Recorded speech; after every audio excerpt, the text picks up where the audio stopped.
Hi guys, আশা করি সবাই ভালো আছেন। আজকে আমি একটা চমক ডোনাটের রেসিপি দেখাবো।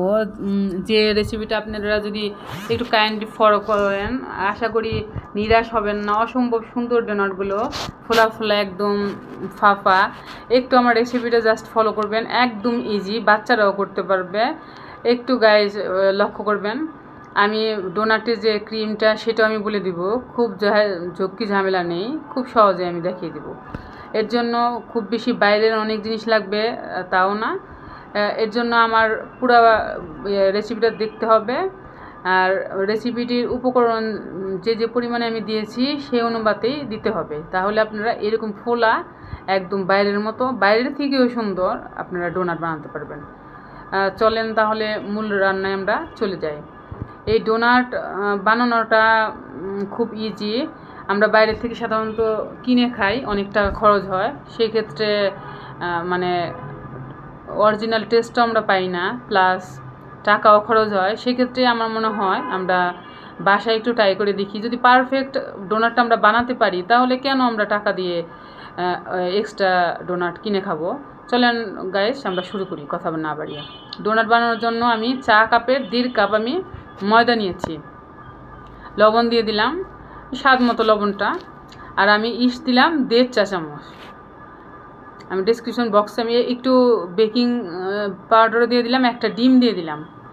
সব দিয়ে আমি একটু হালকা একটু মাখাবো। এই পর্যায়ে হালকা একটু মাখালেই হবে, অনেকক্ষণ মাখাতে হবে না। জাস্ট আমি কিভাবে করি জাস্ট এইটা একটু লক্ষ্য করেন।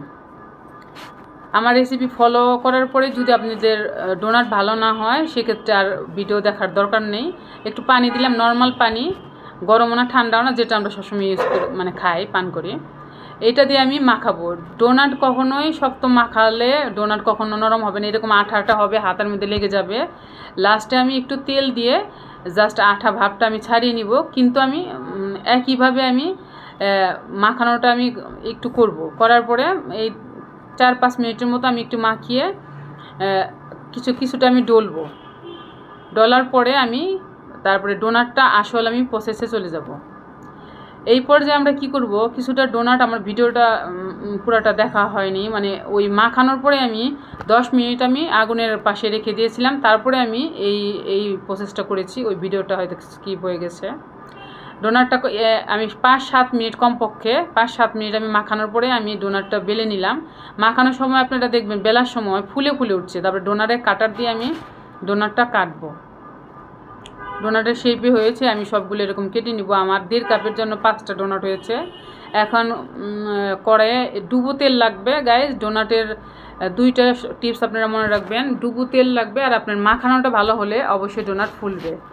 ডুবো তেলের মধ্যে আমার তেলটা গরম হয়ে গেছে, আমি ডোনাটটা খুব সাবধানে আস্তে আস্তে করে ছেড়ে দিচ্ছি। খেয়াল করবেন, আপনারা একটু দেখেন, ভিডিওতে অবশ্যই দেখতে পাচ্ছেন আমার ডোনাটটা আস্তে আস্তে কীভাবে ফুলে ওঠে। এইভাবে করে তেলটা মাঝখানে দেওয়ার চেষ্টা করবেন, আস্তে আস্তে আস্তে আস্তে ফুলে উঠবে। তেল কখনো কম দিয়ে, আর ডোনাট আপনি অল্প মাখানোর পরে কখনোই ডোনাট ফুলে আসবে না। এটা যদি আপনারা যে কোনো ভিডিওই দেখেন, এটা কারোর কিছুই না, আপনারা হয়তো এরকম 2টা কাজ করেননি। আমার ডোনাট এক পাশে অনেক ফুলে গেছে, আমি উল্টে দিলাম। আরেক পাশ যখন একইভাবে একদম লাল হয়ে আসবে, দেখতে পাচ্ছেন গাইস, একদম ফোলা ফোলা একদম ফ্লাফি ডোনাট। আরেকটা আমি ছেড়ে দিচ্ছি, এটাও ঠিক একই। তেলটা মাঝামাঝি পর্যায়ে রাখবেন, একদম বেশি বাড়ানো অবস্থা থাকলে ভিতরে কাঁচা হবে। আমি এই যে এরকম তেল ছাড়ানোর পরে আস্তে আস্তে আস্তে আস্তে আমার চারদিক গোল একদম ফুলের মতো হয়ে যাবে, বল বেশি যাবে। তারপরে আমি উল্টে দিলাম, এক পাশ লাল হওয়ার পরে উল্টে দেওয়ার পরে এই পাশটা হয়ে গেছে। এইভাবে করে আমি 5টা ডোনাট করে নিলাম।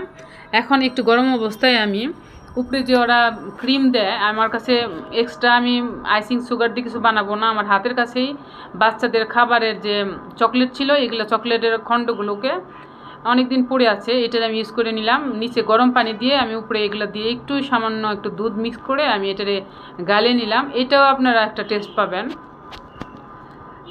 এটা করলে কি হয়, মানে আমি এই ডোনাট একটু হালকা গরম অবস্থায় এটার মধ্যে আমি চুবিয়ে রাখবো, ঠান্ডা হওয়ার পরে ফ্রিজে রাখবো।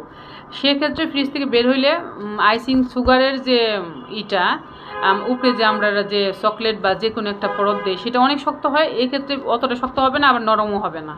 আমি আইসিং সুগারেরটাও আপনাদের দেখাবো না, আমার কাছে এই ডেকোরেশনের ইগুলো খুব কম ছিল, আমি কয়েকটা দেখালাম।